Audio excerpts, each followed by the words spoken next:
Amin. Shalom semua. Haleluya. Puji Tuhan, selamat datang semua di dalam rumah Tuhan. Kita telah memuji, kita telah menyembah Tuhan. Hari-hari ini kita butuh untuk semakin dekat dengan Tuhan, semakin melekat, semakin berpaut, semakin berjalan bersama dengan Tuhan. Semua yang percaya katakan amin. Puji Tuhan, kita buka dalam Alkitab Kejadian pasal yang kelima ayat 24. Kitab Perjanjian Lama, Kejadian pasal 5 ayat yang ke-24. Sudah, mari kita bacakan bersama-sama. 1, 2, 3. Dan Henok hidup bergaul dengan Allah, lalu ia tidak ada lagi, sebab ia telah diangkat oleh Allah. Dan Henok hidup bergaul dengan Allah, lalu ia tidak ada lagi, sebab ia telah diangkat oleh Allah. Telah diangkat oleh Allah. Jadi kalau kita melihat dalam beberapa versi terjemahan dari New King James Version ini berkata, ini saya sudah tulis, ada, dan Henok berjalan dengan Allah, lalu ia tidak ada lagi, sebab Allah telah mengangkatnya. Di New International Version, Henok hidup dengan setia bersama Allah, lalu ia tidak ada lagi, sebab Allah telah mengangkatnya. Terus Henok berjalan dalam persekutuan yang erat dengan Allah, lalu suatu hari ia menghilang, sebab Allah telah mengangkatnya. Jadi dalam beberapa versi, lebih kepada versi bahasa Inggris, menekankan bahwa Henok berjalan bersama dengan Allah. Tetapi semua ini saling melengkapi. Dan Henok berjalan dengan Allah, dan Henok bergaul dengan Allah. Dan sehingga dia diangkat. Dia tidak mati seperti Elia, dia diangkat. Beberapa tulisan melukiskan dia diubahkan. Nah, ini gambaran peristiwa yang akan terjadi di akhir zaman, ketika orang-orang yang masih hidup itu menyongsong Tuhan di angkasa. Jadi tubuh kita, tubuh dan darah daging ini tidak akan mewarisi kerajaan sorga, tetapi tubuh yang baru, tubuh yang diubahkan, tubuh yang suci, tubuh yang kudus, itulah yang akan masuk dalam kerajaan sorga.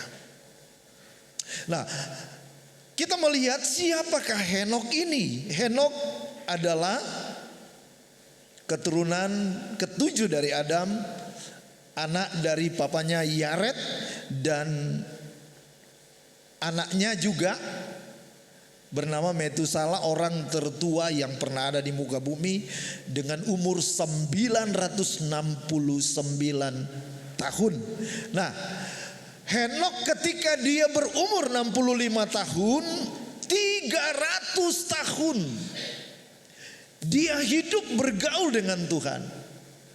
Jadi pada usia 65 tahun kemudian Henok lebih intim dengan Tuhan, dia hidup dengan Tuhan, dia berjalan bersama-sama dengan Tuhan, lalu dia rapture, diangkat.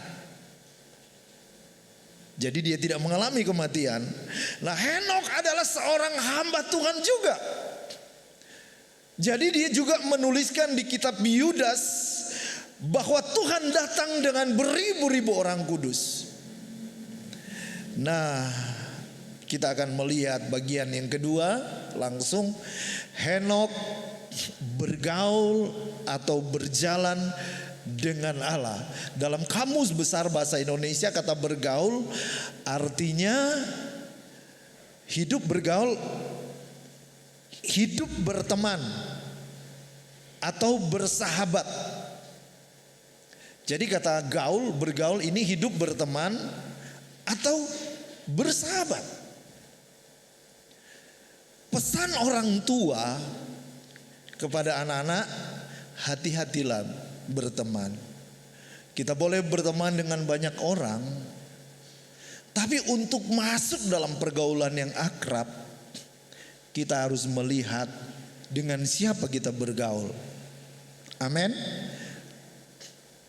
Sebab pergaulan itu, lingkungan itu, apalagi bagi anak remaja, orang muda, ya kita juga orang tua butuh pergaulan yang baik. Karena pergaulan yang buruk merusakkan kebiasaan yang baik. Dengan siapa kita bergaul, dengan siapa kita kumpul hari ini banyak menentukan mau jadi apa kita ke depan. Sekali lagi ingat, dengan siapa kita bergaul, dengan siapa kita kumpul akan mempengaruhi masa depan kita, bahkan sampai pada masa kekekalan. Saudara, rata-rata orang yang kena narkoba itu pertama itu karena pergaulan. Pada saat mungkin kita menghadapi sumpek, pertama kita kuat iman, kita bisa mengatakan, enggak, no. Tidak sama narkoba, tidak sama seks bebas, tidak sama alkohol. Nah, tetapi kemudian karena pergaulan yang gak baik, iblis itu memerangkap, iblis itu menjerat. Pertama, ketika kita kumpul ini dari kasus-kasus yang terjadi, teman yang baik itu katanya dia kasih kamu daripada pusing-pusing ini, pakai ini, pakai sabu. Misalnya biar kamu kuat, kamu mampu, dan lain sebagainya. Mungkin pertama kita nolak. Tapi pada saat tertentu akhirnya coba dikit. Waktu pakai dikit kita orang-orang masih belum kecanduan ya. Masih bisa ada pengendalian diri. Itu biasa dari teman. Kemudian dikasih lagi. Ketika seseorang mulai kecanduan, saat itulah para bandar narkoba memanfaatkan situasi kondisi seseorang yang sudah berketergantungan kepada narkoba, dan mulailah di dunia ini tidak ada barang yang gratis. Ada uang, ada barang. Nah, mulailah ketika moral sudah rusak, segala cara dilakukan, curi uang orang tua atau dan lain sebagainya, kekerasan untuk mengejar supaya saya dapat narkoba.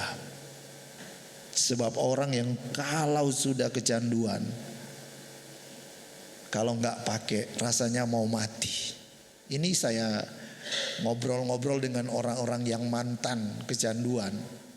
Dan kalau bisa keluar dari lingkungan ini, itu karena anugerah Tuhan. Jadi hati-hati dengan pergaulan. Pertama dikasih gratis. Habis itu gak ada barang yang gratis. Saudara, hati-hati dengan pergaulan. Ada cerita seekor kura-kura dan kalajengking. Ketika kura-kura mau menyeberang sungai, kalajengking berkata, boleh gak saya ikut, saya menumpang di belakangmu. Ini ilustrasi ya. Kalajengking kura-kura berkata, jangan, gak mau saya. Nanti kalau di tengah sungai kamu menggigit saya bisa tenggelam, bisa terbawa arus. Tapi kalajengking berkata, tidak, kan kalau kamu tenggelam berarti saya juga tenggelam. Tolonglah, enggak apa-apa kok. Akhirnya kura-kura ini percaya dan menyeberanglah mereka di sungai. Tapi karena sifat kalajengkingnya itu memang suka menggigit, menyengat, di tengah sungai dan arus yang kuat, dia gigitlah si kura-kura ini di lehernya. Karena kan di belakang tulangnya itu nggak bisa leher. Akhirnya kura-kura memberontak dan akhirnya sudah mau hampir terbalik, saya katanya, kura-kura berkata, katanya kamu tidak mau menggigit, lihat akibatnya, kita berdua tenggelam. Jawab di si kalajengking ini, iya, karena saya nggak tahan, saya sudah terbiasa menggigit, saya nggak tahan, dan tenggelam, terbawa arus. Ini sebuah cerita pergaulan. Hati-hati dengan pergaulan. Kalau kita sudah tahu teman kita membawa kita ke arah yang gak benar, harus menghindar, harus berani berkata tidak.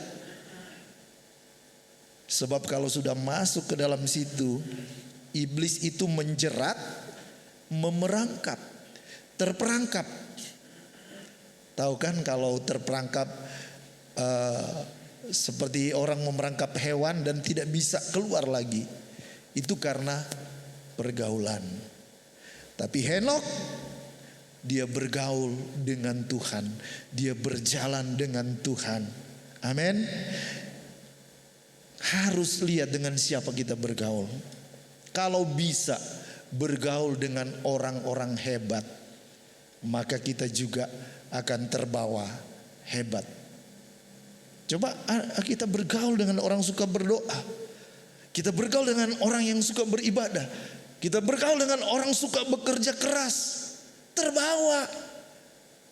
Kalau kita bergaul dengan orang yang cuma kongko-kongko, melewatkan waktu dari pagi sampai sore nggak buat apa-apa, bisa terbawa juga. Saudara, ayo seperti Henokh, dia bergaul intim, dia berjalan bersama dengan Tuhan. Hidup bergaul dengan Tuhan berarti bersekutu dengannya. Di dalam Alkitab, ekspresi bergaul dengan Allah menunjukkan seseorang yang taat dan berbakti kepada Allah. Bergaul dengan Allah berarti menjalin relasi dengan Allah sebagai bagian dari kehidupan sehari-hari, menghormati Allah di dalam setiap pilihan kita, di setiap aspek hidup kita. Bergaul dengan Tuhan artinya berjalan bersama dengan Allah, tidak mendahului Allah, tidak memegahkan diri, tidak hidup menurut pikiran atau kehendak sendiri, tidak hidup menurut arus zaman, dan tidak melakukan apapun jika tidak tanpa petunjuk Tuhan, arahan dan penyertaan Tuhan. Puji Tuhan. Katakan amin. Mazmur 1 ayat 1 sampai 3, berbahagia atau dikatakan diberkatilah. Diberkatilah atau berbahagialah orang yang tidak berjalan menurut nasihat orang fasik, yang tidak berdiri di jalan orang berdosa, dan yang tidak duduk dalam kumpulan pencemooh. Yang kesukaannya ialah Taurat Tuhan, dan yang merenungkan siang dan malam. Ia akan seperti pohon yang ditanam di tepi aliran air, yang menghasilkan buahnya pada musimnya, dan yang tidak layu daunnya, apa saja yang diperbuatnya berhasil. Katakan amin. Jadi berbahagia atau diberkati orang yang tidak berjalan, orang yang tidak berdiri, orang yang tidak duduk dengan orang-orang fasik. Hati-hati lingkungan pergaulan kita. Puji Tuhan. Nah, kita lanjut. Ciri orang yang intim bergaul dengan Tuhan, selalu kangen atau rindu kepada Tuhan. Mazmur 63 ayat 2, Mazmur Daud, ketika ia ada di padang gurun Yehuda. Ya Allah, Engkaulah Allahku, aku mencari Engkau. Jiwaku haus kepadamu, tubuhku rindu kepadamu seperti tanah yang kering dan tandus tiada berair. Selalu rindu. Ada banyak ayat, beberapa ayat saya catat di sana. Selalu rindu bait Allah. Bapak Ibu kangen dengan Tuhan. Jadi bukan cuma di gereja. Kan tulisan ini bergaul, berjalan intim dengan Tuhan. Jadi dimanapun kita berada, dia omnipresent. Omnipresent artinya dia maha hadir.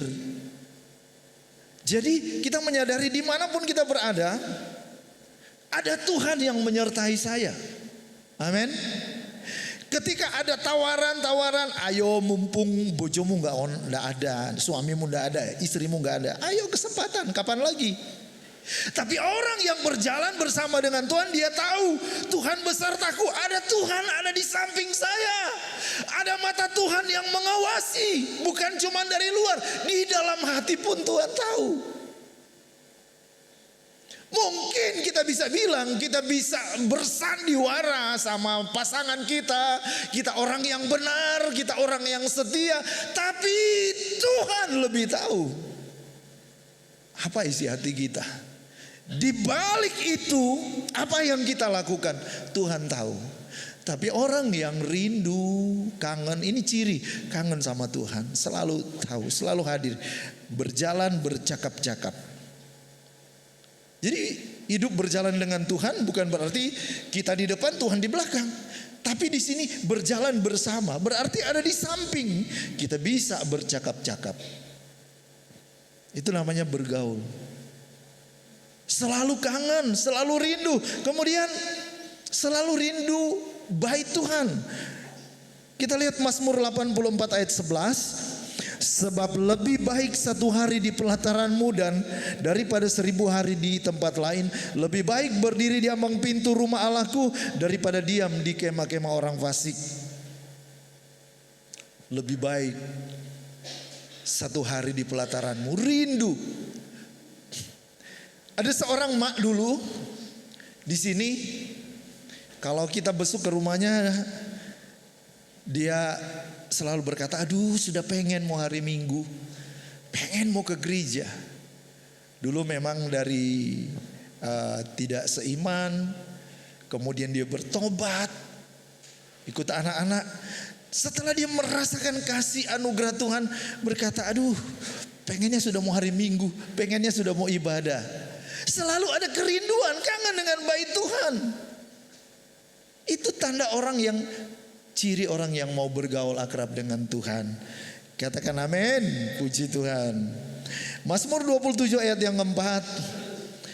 Satu hal telah kuminta kepada Tuhan, itulah yang kuingini, diam di rumah Tuhan seumur hidupku, menyaksikan kemurahan Tuhan dan menikmati bait-Nya. Amin Bapak Ibu. Selalu kangen, saya rindu ibadah, rindu ibadah. Di samping kita berjalan, selalu kita rindu akan persekutuan. Persekutuan yang intim dengan Tuhan, di bait Tuhan. Dan orang yang ciri orang akrab dengan Tuhan suka memuji, suka menyembah Tuhan, suka berdoa. Jadi ibadah itu bukan cuma dengar firman Tuhan. Di rumah suka memuji, suka menyembah. Ayo hari-hari ini kita perlu intim dengan Tuhan. Hidup dalam pujian, penyembahan dan doa. Hidup dalam pujian, penyembahan dan doa. Amin. Apa yang kita mau ngandalkan hari-hari ini? Kalau dari pakar-pakar ekonomi, bahwa hari-hari ini sedang terjadi peperangan dalam bidang ekonomi. Ada banyak perusahaan besar pemutusan hubungan kerja, ribuan orang menganggur. Dan mulai tanggal 9 nanti, Amerika membuat kebijakan. Ada banyak negara yang kalau mengekspor barang-barang ke negaranya dikenakan tarif masuk yang sangat tinggi. Dan Indonesia juga termasuk 32% di dalamnya. Baru kemarin dulu diputuskan, banyak negara begitu heboh dan balas-balasan. Cina atau Tiongkok juga balas dengan tarif yang lebih tinggi. Eropa juga. Dan pasar ekonomi global dunia bahkan falas, mengalami rontok 1-2 hari ini. Dan banyak kengerian secara logika. Kalau saya melihat dari beberapa pengamat ekonomi, ya seolah-olah memang ngeri. Belum dilakukan ini aja udah berat, apalagi. Memang Alkitab berkata di akhir zaman akan datang masa yang sukar. Tapi saya percaya ketika hidup kita dekat, melekat, intim dengan Tuhan, kita percaya ada penyertaan Tuhan, ada pertolongan Tuhan. Ketika terjadi kelaparan di Israel, Elia itu dipelihara sama burung gagak. Burung gagak itu burung yang, saudara, sebenarnya haram. Tapi Tuhan punya banyak cara pelihara. Tuhan juga bisa mengubah 5 roti dan 2 ekor ikan. Berarti Tuhan yang sanggup mengadakan. Selama hidup kita lengket, melekat, berjalan bersama dengan Tuhan. Ini serius. Apa yang Tuhan taruh bagi kami hamba Tuhan di tempat ini, visi supaya jemaat kita semua, ayo semakin dekat, melekat, mengandalkan Tuhan. Kita memang harus bekerja, kita punya program, kita punya perencanaan. Tapi ayo andalkan Tuhan dan melekat dengan Tuhan. Ini serius. Puji Tuhan. Nah, agar hidup kita berkenan, menyenangkan hati Tuhan, milikilah iman yang hidup seperti Henok. Dalam saudara, dalam Ibrani 11 ayat yang kelima, karena iman Henok terangkat supaya ia tidak mengalami kematian dan ia tidak ditemukan, karena Allah telah mengangkatnya. Sebab sebelum ia terangkat, ia memperoleh kesaksian bahwa ia berkenan kepada Allah. Karena iman, miliki iman yang hidup. Kalau cuman bicara percaya, iblis pun percaya. Ada orang yang cuman, oh saya percaya. Tapi percaya yang bagaimana? Percaya seperti Henok, percaya seperti Abraham. Ketika Tuhan panggil dia dari Ur Kasdim menuju ke tanah perjanjian, Abraham melangkah. Iman yang hidup adalah iman yang melakukan firman Tuhan. Jadi bukan iman yang pasif. Sebab Yakobus berkata, iman tanpa perbuatan adalah mati, sia-sia. Milikilah sikap hidup yang berkenan atau menyenangkan hati Allah. Saya membaca kata berkenan ini ada begitu berjam-jam saya belajar. Kata berkenan ini dalam bahasa Yunani ada 6 bagian, satu kata dibagi-bagi. Bahasa Ibrani lagi lebih banyak lagi, lebih 7. Tapi kata berkenan ini intinya hidup kita menyenangkan hati Tuhan. Tuhan setuju, Tuhan senang dengan hidup kita. Iman yang hidup dan menjalani hidup yang menyenangkan hati Tuhan, yang membuat Tuhan tersenyum. Kalau kita belajar tentang Nuh itu bergaul akrab dengan Tuhan. Nuh taat, Nuh mendapat kasih karunia. Dia melakukan hal-hal yang membuat hati Tuhan tersenyum. Ini hampir sama ya, Henok dan Nuh. Sama ada kalimat mereka bergaul akrab dengan Tuhan. Dan itu membuat hati Tuhan tersenyum, senang. Kita yang bapak-bapak atau ibu-ibu orang tua, kalau anak kita manis, dengar-dengaran, rajin, suka ibadah, suka doa, orang tua hatinya gimana? Senang, tersenyum. Hati Tuhan juga tersenyum ketika kita hidup berkenan dan menyenangkan hati Tuhan. Nah, saudara yang kekasih di dalam Tuhan, menjalani hidup yang menyenangkan hati Tuhan, memuliakan Tuhan dengan menjadi terang, menjadi garam, menjadi berbuah.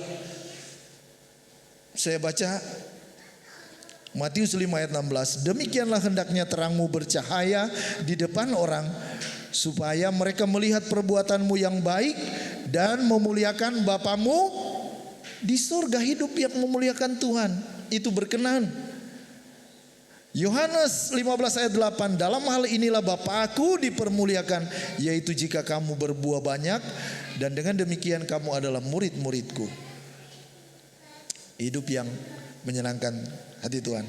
Nah, hidup yang berkenan kepada Tuhan, orang yang beribadah dengan benar. Beribadah dengan benar. Amin.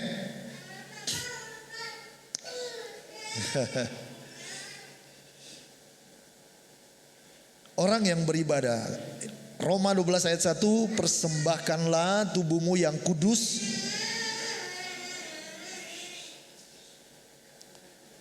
Persembahkanlah tubuhmu yang kudus. Nah ini, karena itu saudara-saudaraku, demi kemurahan Allah aku menasihatkan kamu supaya kamu mempersembahkan tubuhmu sebagai persembahan yang hidup, yang kudus dan yang berkenan kepada Allah. Itu adalah ibadahmu yang sejati. Jadi hidup yang berkenan itu belajar ibadah yang benar. Persembahkan hidupmu, persembahkan tubuhmu yang kudus, bukan kudis. Puji Tuhan.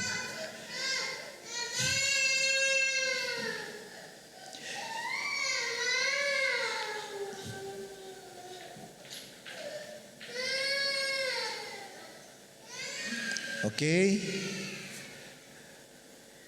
Anak-anak, Bapak Ibu kita memaklumi, mungkin waktu kecil kita lebih nemen ya. Tuhan mengajarkan, biarkanlah anak-anak itu datang kepadaku, jangan menghalang-halangi mereka. Ya, tinggal teknik bagaimana kita orang tua mengendalikan. Jadi semua harus memaklumi karena kita pernah kecil ya, bukan langsung tua. Nah saudara, persembahkan hidupmu, tubuhmu yang berkenan. Hidup ini bicara ketika kita masih sehat, masih kuat. Ada orang mempersembahkan hidupnya setelah ada yang istilahnya bahasa orang dari timur, setengah mati. Antara setengah hidup dan mau hidup dan sudah mau mati baru, oh Tuhan inilah hidupku, pakailah hidupku. Tinggal sisa-sisa. Tapi bagi kita yang masih sehat kuat, ayo ibadah yang berkenan dan hidup yang kudus dan yang berkenan kepada Tuhan. Itu adalah ibadahmu yang sejati. Beribadah dengan benar, jalani hidup yang benar. Ini banyak hal yang benar. Bangun keluargamu, rumah tanggamu dengan benar. Melayani Tuhan dengan benar.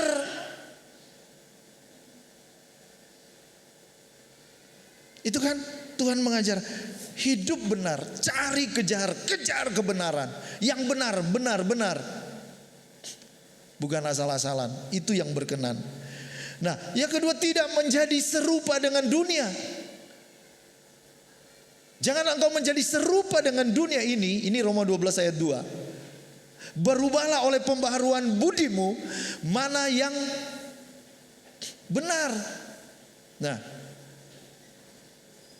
dan yang berkenan kepada Tuhan.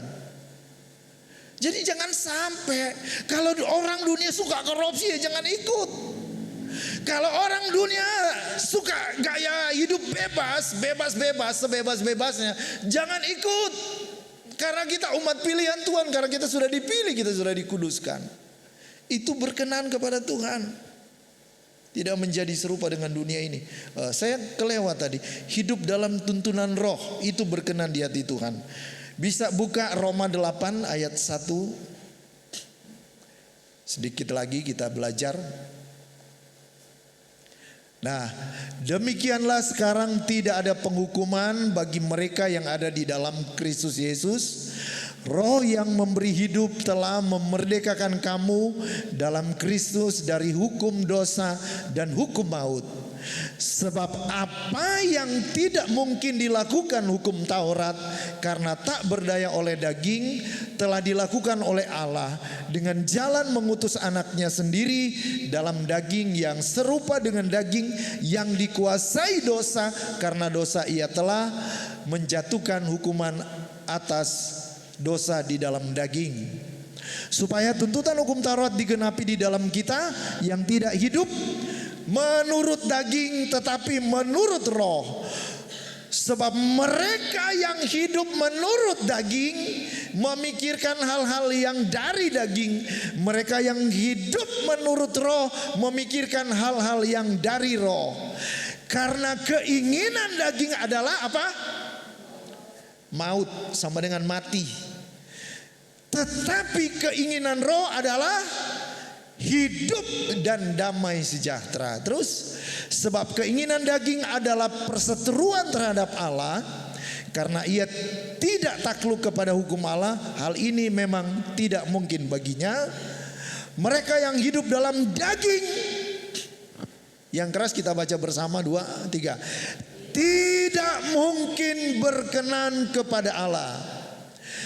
Tetapi kamu tidak hidup dalam daging, melainkan dalam roh, jika memang roh Allah diam di dalam kamu. Tetapi jika orang tidak memiliki roh Kristus, ia bukan milik Kristus. Halo, kalau hidup kita dalam daging, artinya kita ngejar nafsu. Nafsu yang bertentangan dengan firman Tuhan, tidak berkenan. Ini serius.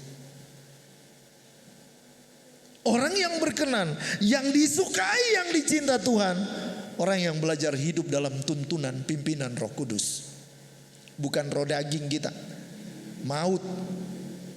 Nah, kesimpulan yang terakhir, yang kelima, kesimpulan orang yang hidup bergaul akrab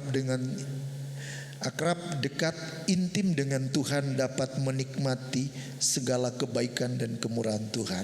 Katakan amin. Ini indah sekali, enak. Kita buka dalam Mazmur 23 ayat yang ke-6, bisa lihat. Nah, kita baca 1, 2, 3. Kebajikan dan kemurahan belaka akan mengikuti aku seumur hidupku, dan aku akan diam dalam rumah Tuhan sepanjang masa. Mazmur 23 ini menggambarkan Tuhan sebagai gembala kita. Jadi Tuhan adalah gembalaku. Coba undur ayat 1. Tuhan adalah gembalaku, takkan kekurangan aku. Ia membaringkan aku di padang yang berumput hijau. Ia membimbing aku ke air yang tenang. Ia menyegarkan jiwaku. Ia menuntun aku di jalan yang benar oleh karena namanya. Sekalipun aku berjalan dalam lembah kekelaman, aku tidak takut bahaya, sebab Engkau besertaku. Gadamu dan tongkatmu itulah yang menghibur aku. Engkau menyediakan hidangan bagiku di hadapan lawanku. Engkau mengurapi kepalaku dengan minyak, pialaku penuh melimpah. Kebajikan dan kemurahan belaka akan mengikuti aku, dan seterusnya. Kata gembala, Yehovah Ra'ah, itu bahasa Ibrani ya. Tuhan gembalaku. Dalam ayat ini kita menemukan menemukan Yehova Shalom. Ada Yehova Yireh. Takkan kekurangan aku, artinya Tuhan mengadakan. Ia membimbingku di air yang tenang, ada shalom, ada tenang. Yehova Shalom. Kemudian ia menyegarkan jiwaku. Ada pemulihan secara psikologi dan juga secara fisik. Yehova Rafa.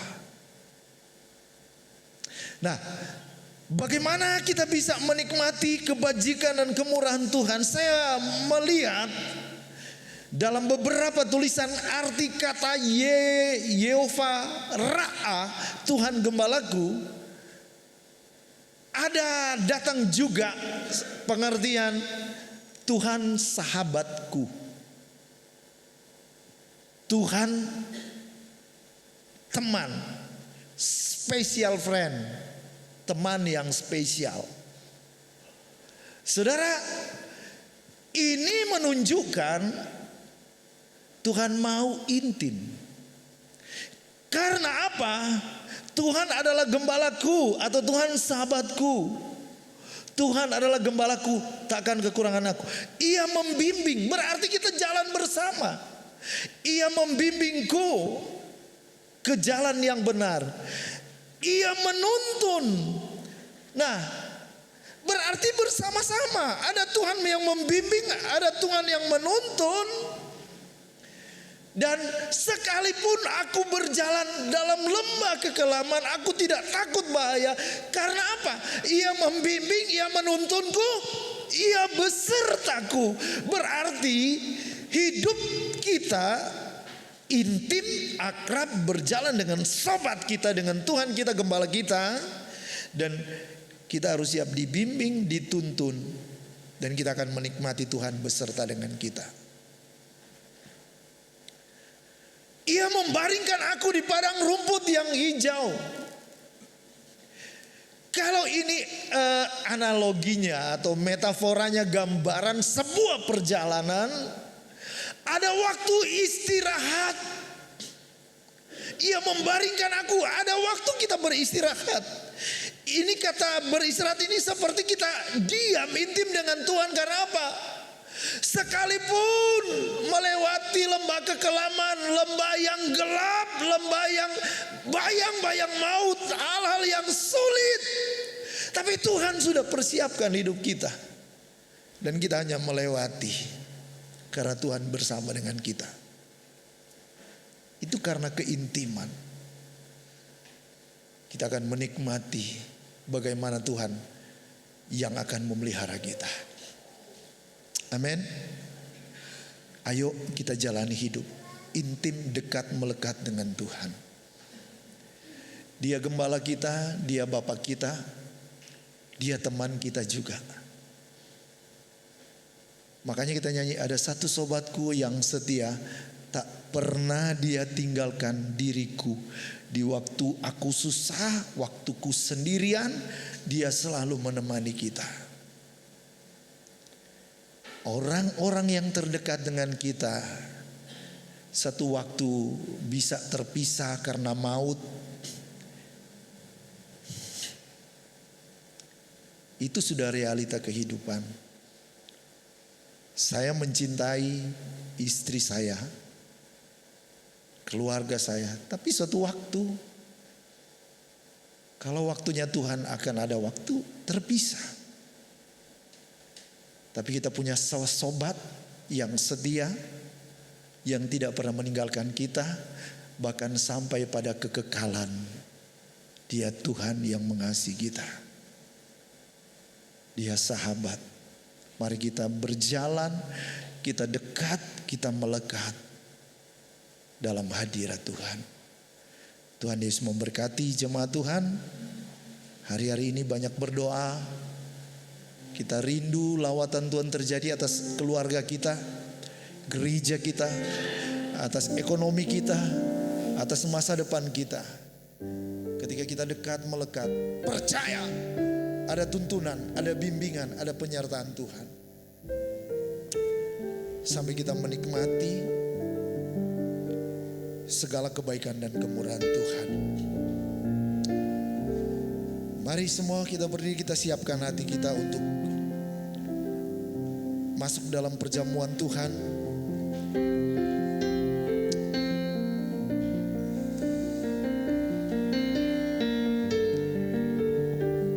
Para pelayan Tuhan, perjamuan kudus, silakan maju ke depan. Ada anak-anak juga mungkin yang mau ikut, biar dalam pengawasan orang tua semua boleh berjalan dengan tertib dan teratur. Kita menghormati pengorbanan Tuhan, hadirat Tuhan ada di tempat ini. Pagi ini, terima kasih Tuhan buat firman-Mu. Kami tahu kami tidak berjalan sendiri. Ada Engkau yang menopang hidup kami. Ada Engkau gembala kami yang menyertai kami, melindungi, memelihara, menghibur, menguatkan. Terima kasih Tuhan. Haleluya.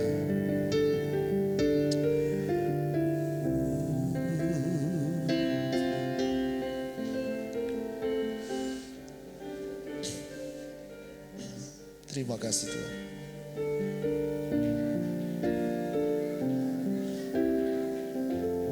Haleluya. Kasih-Mu layakkan seluruh hidupku. Amin. Mampukan ku melakukan yang Kau inginkan. Tak bisa ku terlepas, Kau menggenggam tanganku. Ingin lebih mengenal pribadi-Mu. Kasih-Mu, kasih-Mu layakkan seluruh hidupku. Mampukan ku melakukan yang Kau inginkan. Oh, tak bisa ku terlepas, Kau menggenggam tanganku. Ingin lebih mengenal pribadi-Mu. Terhubung denganmu. Oh, selalu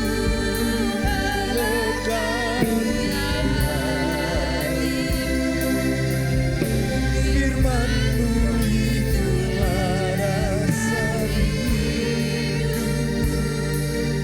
yang berdaulat atasku.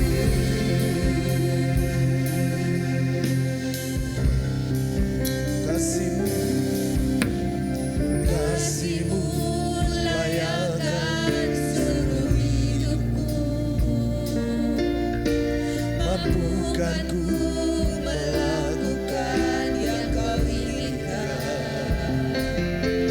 Tak bisa ku terlepas, Kau menggenggam tanganku. Ingin lebih mengenal pribadi-Mu.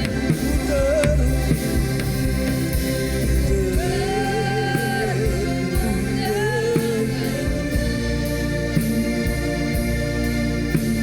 selalu melekat. Firman-Mu itulah dasar hidup yang berdaulat atas.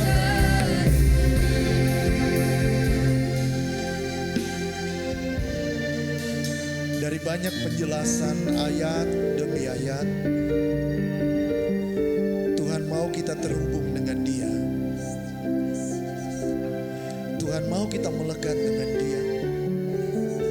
Tuhan mau kita berjalan dengan Dia. Bukankah Dia berkata, marilah kepadaku semua yang letih lesu dan berbeban berat, aku akan memberikan kelegaan kepadamu. pikul lekuk yang kuberikan. Ketika kita terima kuk itu, kita sudah berjalan dengan Bapa kita. Dia mengarahkan, dia membimbing, dia menuntun. Tinggallah di dalam aku dan aku di dalam kamu. Itu keintiman yang Tuhan rindu.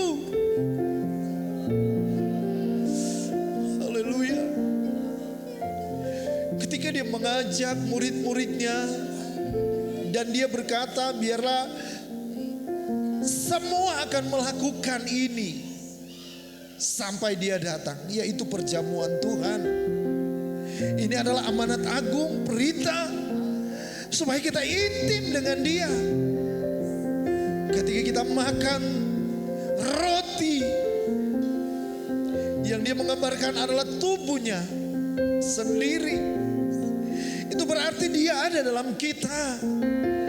Ketika kita meminum anggur yang dia melambangkan darahnya yang dicurahkan di Golgota, DNA Yesus menyatu dengan kita. Tidak ada lagi yang dapat memisahkan. Kiara mata kalamas. Kiara lama Tuhan, kami tahu Engkau ada pagi ini. Engkau ada dalam kami. Engkau ada dalam rumahmu ini. Engkau hadir. Kami siap menerima tubuh dan darah-Mu Tuhan. Dan kami percaya tubuh-Mu adalah bilur-bilur Tuhan Yesus.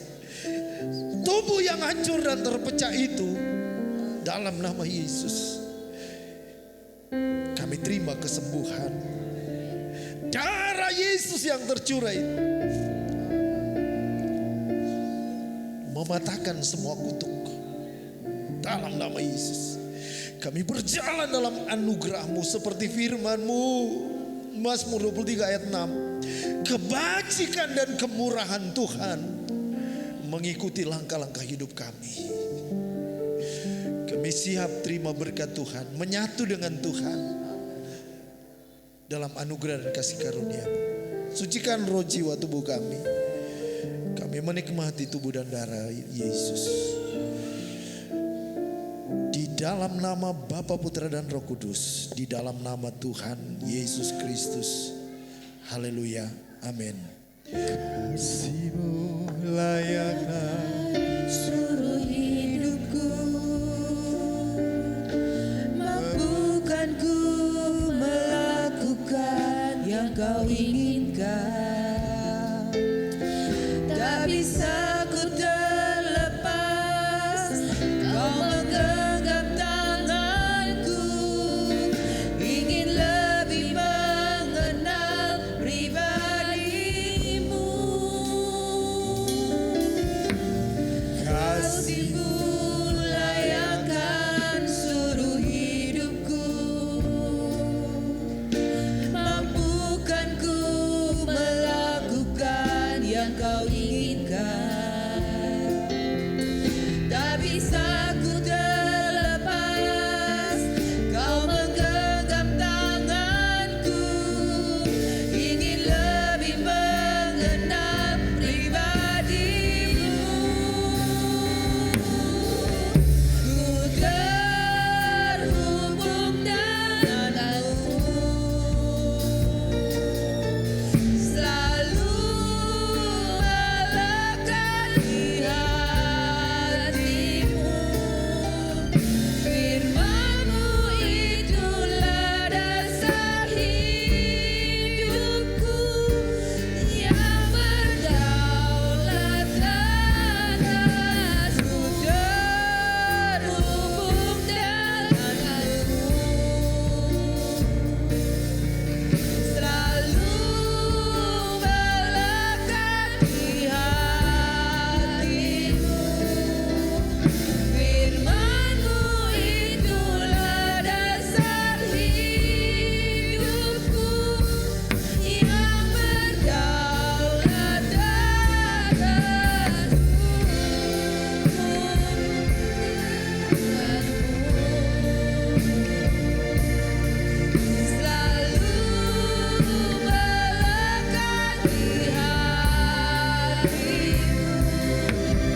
Mari kita mengangkat roti dengan tangan kanan kita.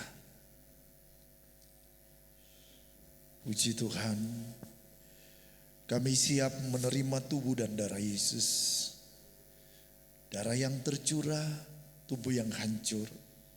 Karena kasih Tuhan dalam hidup kami. Terima kasih Tuhan, terima kasih. Dan ketika mereka sedang makan, Yesus mengambil roti, mengucap berkat, memecah-mecahkannya, lalu memberikannya kepada murid-muridnya dan berkata, ambillah, makanlah, inilah tubuhku. Dalam nama Tuhan Yesus kita makan.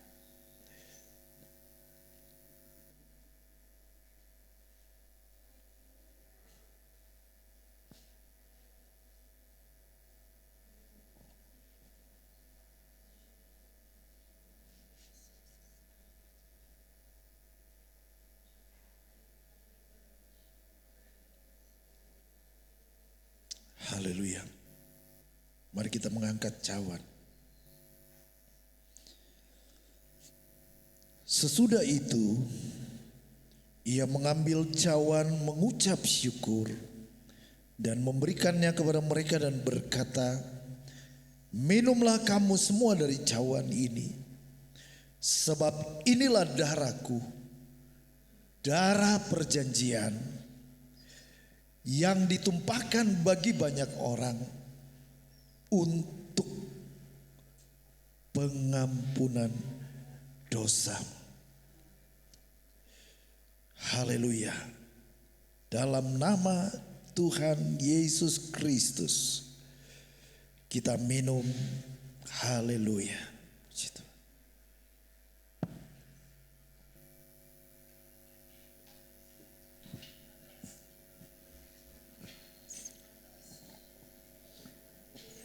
Terima kasih.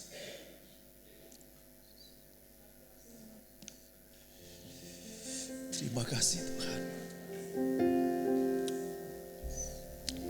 Terima kasih Bapa.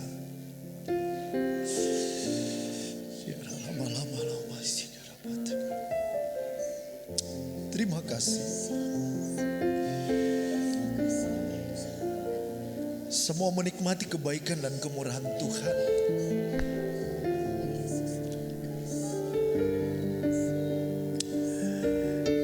Menikmati kebaikan kasih Tuhan. Terima kasih Tuhan.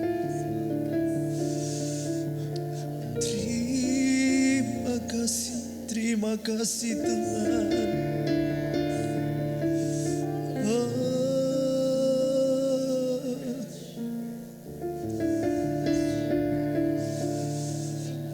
Dalam nama Tuhan Yesus, tubuh Yesus memulihkan tubuh kita. Dalam nama Yesus, kami terima kesembuhan. Dalam nama Yesus kami terima kekuatan yang dari Tuhan. Darah Tuhan Yesus, darah yang suci, telah menyucikan seluruh hidup kami, melayakan kami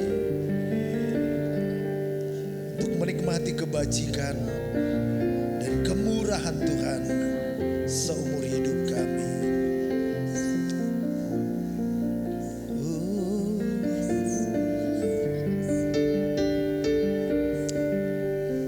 Katakan, ku terhubung.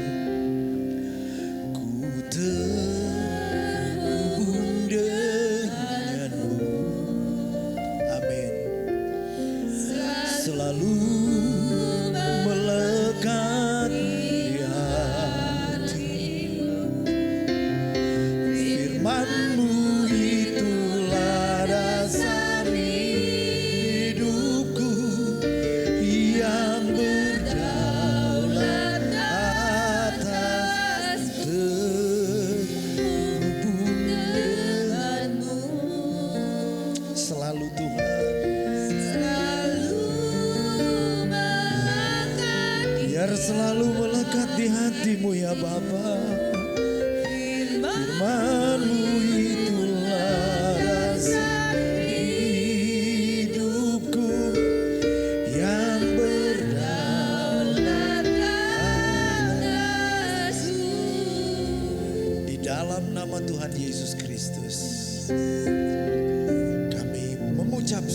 buat berkat Tuhan.